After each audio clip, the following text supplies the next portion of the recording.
Hey, welcome to 1001 Movies You Must See Before You Die. I am Matt, and with me today are. I'm typically Dan, the movie man. Today I'm the man behind the microphone. And I'm Cayla. Hi, Cayla and Dan, the movie man. How are you guys today? Pretty good. How are you? Doing all right. Thanks for asking. Um, we are here because we are continuing along this journey, this forever long journey. I'm saying forever long, and we're only number 10 in. The 1001 movies. Don't knock my microphone off. 1001 movies you must see before you die. We are going through the book. It is available on Amazon.com or wherever you get your books. We are not a sponsor. We're just letting you know where you can follow along with us if you'd like. Today we are talking about Sherlock Jr., the silent film from 1924. This movie's 100 years old this year, guys.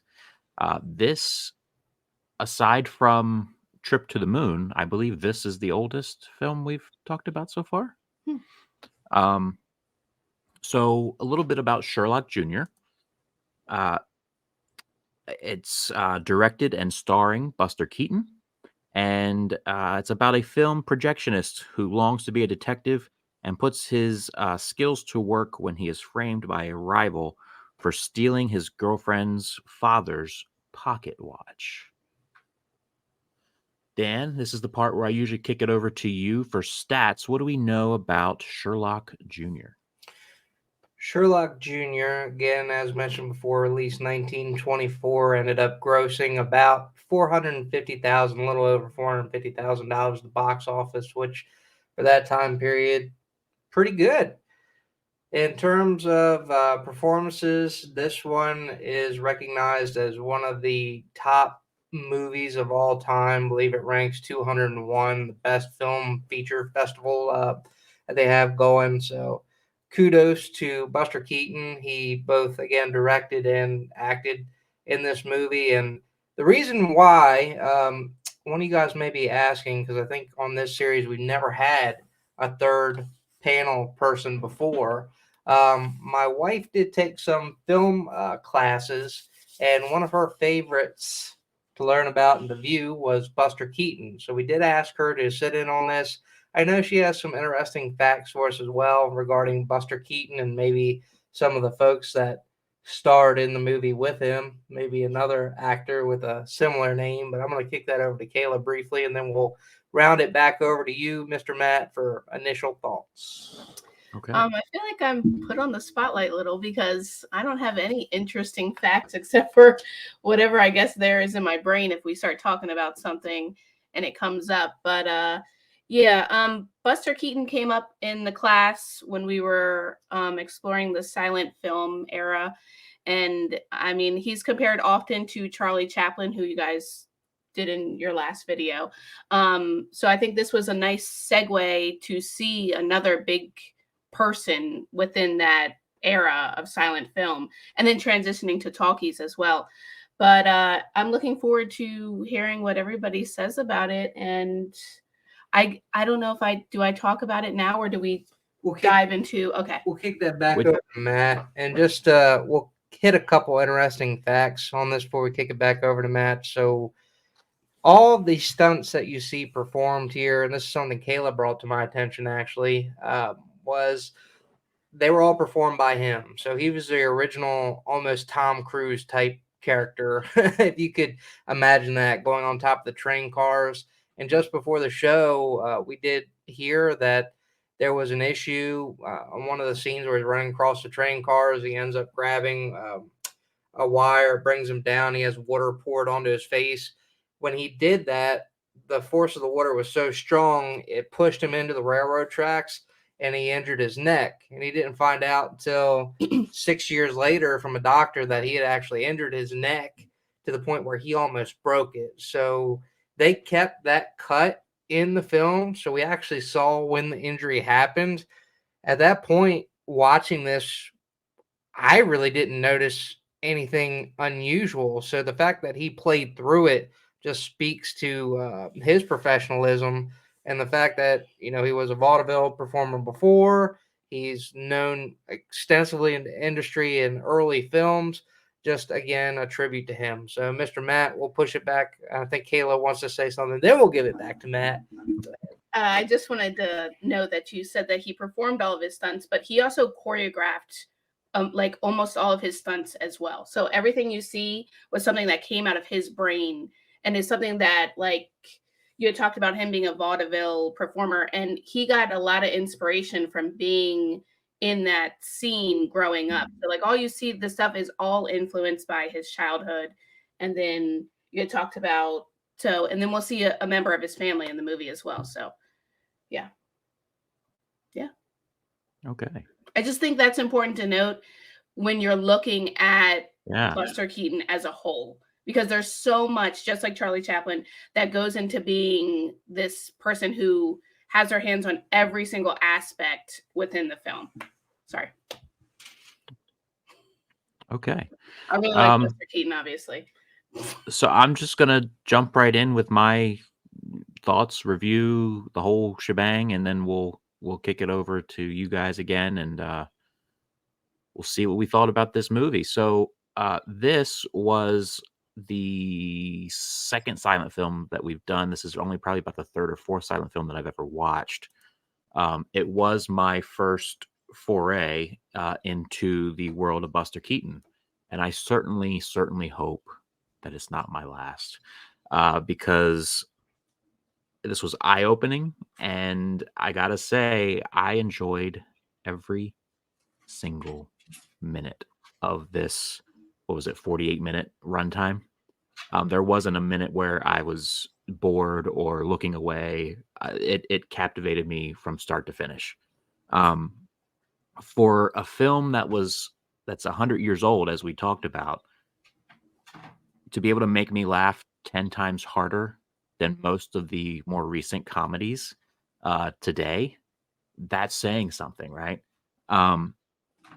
Some of Keaton's just comedic timing is nothing short of genius.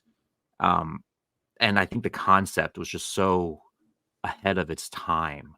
Um, the special effects, there's also special effects happening in the movie.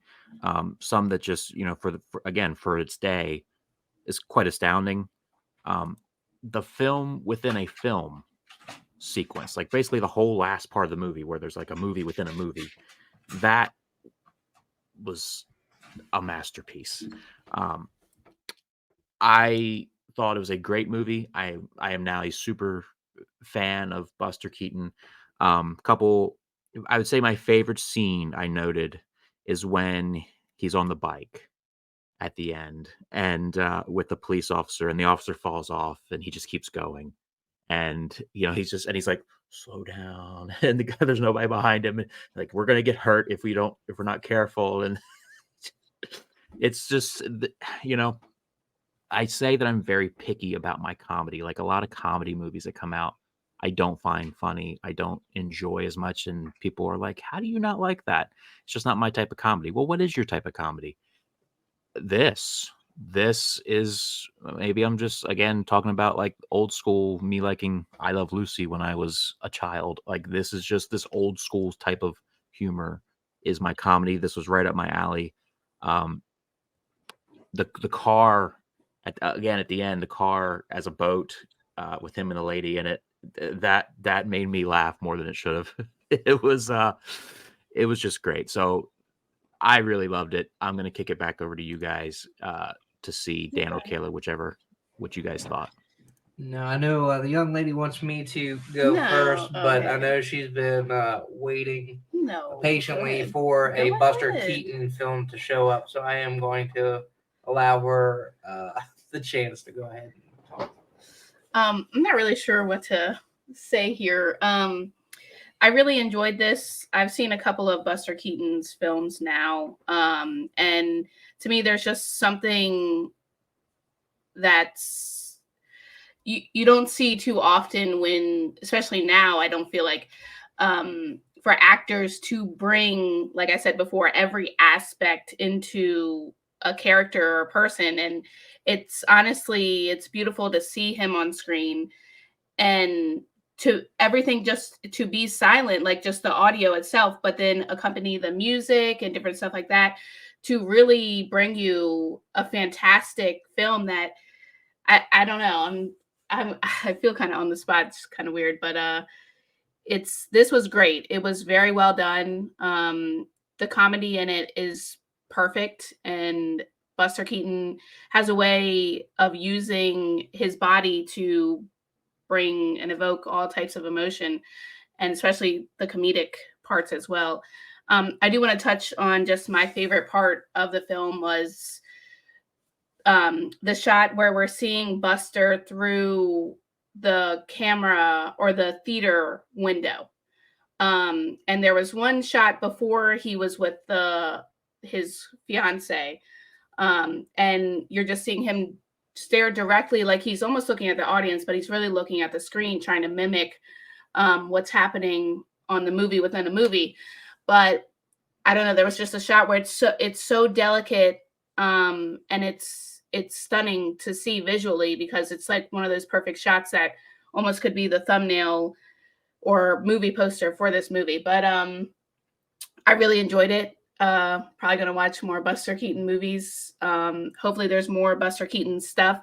And it's sad that he doesn't get acknowledged or recognized as much, because Charlie Chaplin kind of like overshadows the whole silent era and physical comedy, which is what they're both known for. But I hope that whoever's watching this, that you do explore some kind of Buster Keaton stuff and really see the beauty that was Buster Keaton. And going into the same thought process here, I agree with both Cayla and Matt. The physical comedy in this is nothing short of genius.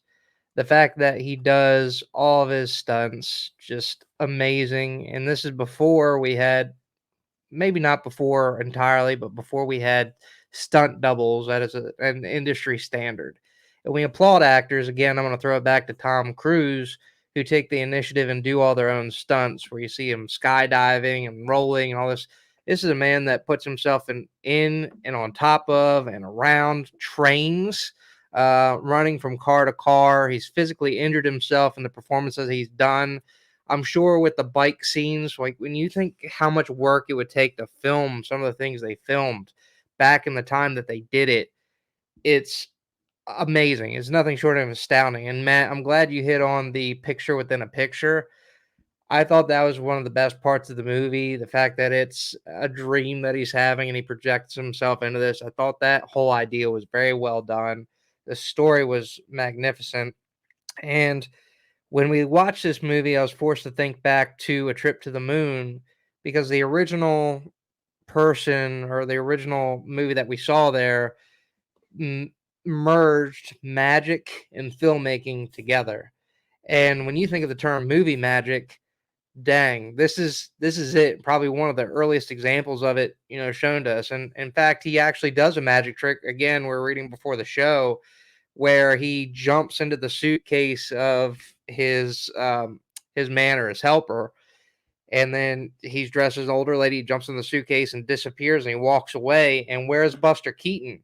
You don't see a stop frame. You don't see any of that part. Apparently, the guy was dangling like behind a fence. They had a trap door installed on the fence behind him, and they were able to make that happen. And again, this movie is 100 years old, and there's not a lot of transitional piece. It's something that would really just sneak by. If you're watching it today, you probably wouldn't think anything of it, but the mechanics that went behind this and how beautiful it all came out just really stuck with me. And it's a shame that later on, I know he had movies. Again, Cayla was talking to me earlier about the fact that the only film that Charlie Chaplin and Buster Keaton were in together were Limelight. So we're I don't know. I would assume that would be in this book. It might not be, but he is in another film called The General. I'm like you, Matt. I'm super excited to see what that takes us to. If it's anything like this, it's going to be a heck of a ride. So at this point, After we do our initial reviews, we do typically put it back. I want to give Matt a chance for final thoughts and also to put whether or not he thinks that this would be a movie that you should see before you die. Yeah, sure. I don't have too much more to say other than what I already said. I thought this was funny. I thought it was charming. I thought the music that went along with it was perfect. I loved it. This has now moved into, I'm going to plug Letterboxd. Here we go. My weekly Letterboxd plug. Um, I have a list on Letterboxd of my favorite movies of all time. It's got like 170 some movies in it so far. And those are just, and that doesn't mean anything. They're just me personally. They're movies that I love, that I'm going to go back to or have gone back to numerous times over the years. For one reason or another, they play a huge part of in my life. This movie has now gone into that list. So I think that says something, because I don't just add things into that. I'll just watch something and then add it to the list. It takes a lot. In fact, I think this is the first movie since we've been doing this show, the 1001 movies, that has gone into that list. So, that should tell you something. If you haven't checked this out, I highly encourage you. It's not hard to find. Um, yeah. Is this a movie that you must see before you die? 1001% yes. That's all I got. Yep. Kicking it back over to Cayla, our resident Buster Keaton expert. Yes, I recommend this movie, and I recommend you dive into anything else that you see Buster Keaton in. And he did transition to talkies at the end of the 20s, so this wasn't too far off of it going in there, but he did struggle, not exactly transitioning over to the talkies, but with his, I know I'm kind of getting off topic just a little bit, but with the agencies, as far as movie agencies and that stuff like that, that's where he started to struggle, because when you watch all of his films within the 20s, you'll note that a lot of this was directed, was choreographed, was performed by, was acted, whatever, by Buster Keaton. What the scripts were written, blah, blah, blah, by Buster Keaton. And when he transitions to MGM is where he loses a lot of autonomy. And you'll notice that it's not as, I don't want to say flawless, but it just loses certain things because he can't be as free as he wants to be. But besides that, I would recommend this. And like I said, go out there and go watch some more if you really enjoyed it. And I'm glad you guys did enjoy it. So is it a movie you must see before you die, Yes, Cayla? yes, definitely. Definitely. There it is. Yep. Sorry, I was getting there. For me, watching this film brought me a lot of joy with sitting and again reading these fun trivia facts, and really there were a lot that were jumping out. The scene where he's playing the pool table, and he apparently had a professional pool player come in, teach him how to do it, do all the trick shots. He spent 5 days learning how to do those tricks and incorporate them into the film. He's directing this movie, and the fact that he himself wanted to take 5 days just to make sure that that scene was perfect, it speaks to, I think, how much attention to detail that he had toward his filmmaking. And it kind of saddens me a little bit to find out that later down the road he gets involved with studios and he wasn't in charge of every detail of these films. Because I feel like if left to his own devices, he could have put out hit after hit after hit as long as they're this style. One other piece I wanted to add, we are here talking about films. And one thing I thought was cool about this movie is we have a gentleman that's showing movies as a projector or projectionist in this film. He's working at a cinema. And we also see inside of a movie theater of this time period. And I was talking to Cayla about this. I was like, they have a piano player inside the movie theater. And she educated me, said, back before they had sound in a lot of these movies, there would be someone in the movie theaters playing music along to accompany these. And when this type of movie came out with sounds, not necessarily the voices, but the music playing alongside of it, these folks became obsolete over time. So to see the evolution of film through a film, and like you said, a film within a film, it's to me almost Inception esque. Um, but it made it enjoyable, and we saw a piece of movie history that I wouldn't have known otherwise.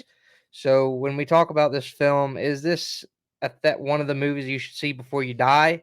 Matt said the runtime is just over 40 some minutes. I think it's worth every bit of that. I could have sat through another 40 minutes of it. Is absolutely a film you should see before you die.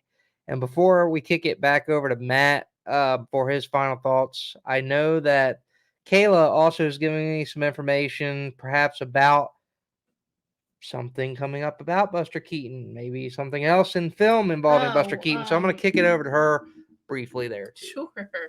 Another little tidbit. They're supposed to be making a movie about Buster Keaton's life, and it's supposedly it's supposed to be Rami Malek playing Buster Keaton, which isn't a terrible choice. I mean, I definitely see the resemblance a little bit.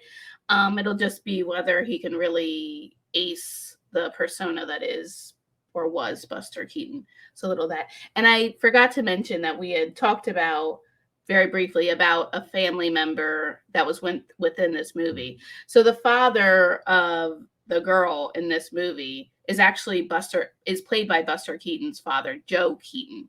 So I thought that was pretty cool. I wasn't aware of that prior to watching this. I looked at it and then I looked through some other little things, and that he was actually in a handful of movies that were done by Buster Keaton. So it's kind of nice that, he brought his father in to kind of continue, for his love of acting and film and all that stuff. So that was nice. And the other piece you were talking to me about earlier, what were Buster Keaton's parents? Like what role did they end up playing in him becoming an actor? What were they before?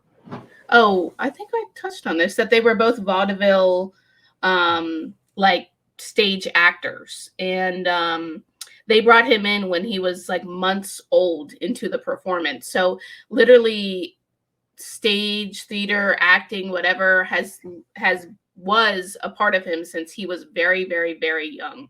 And I think it's from that is where we see a lot of his talent come from, his comedic stuff, his performance, especially his physical performance. That's where a lot of that he excels in that because of his upbringing. And the last note before we close it, give it to Matt to close. Cayla was talking earlier about the transition of silent films to talkies. And an important thing to note, a lot of actors that were in that time period didn't make it moving into talkies. Yeah. One, maybe the studios didn't think that their voices fit the roles, or also maybe they struggled with remembering the lines, which you have to think a lot of this movie, we saw play cards introduced throughout that would tell you a little bit about the scene. You see lips moving, you see them matching semi what the cards are using, but a lot of actors didn't make it past that time period. So the fact that Buster Keaton did to some extent, and we saw Charlie Chaplin before, did successfully transition from one to the other, again speaks to them. Because Matt, I know you're a filmmaker at this point. Remembering lines, like how often you have to have people, either one, they say the wrong thing or go back. How hard is that? So I'll kick that back over to you with that thought. Yeah. I mean, memorization is just a thing. Some people it's easy, some people it's not. I'm the type of filmmaker that, I work with people. I don't expect them to memorize my entire script. And if they want to change things, as long as, we discuss it beforehand, I'm open to it.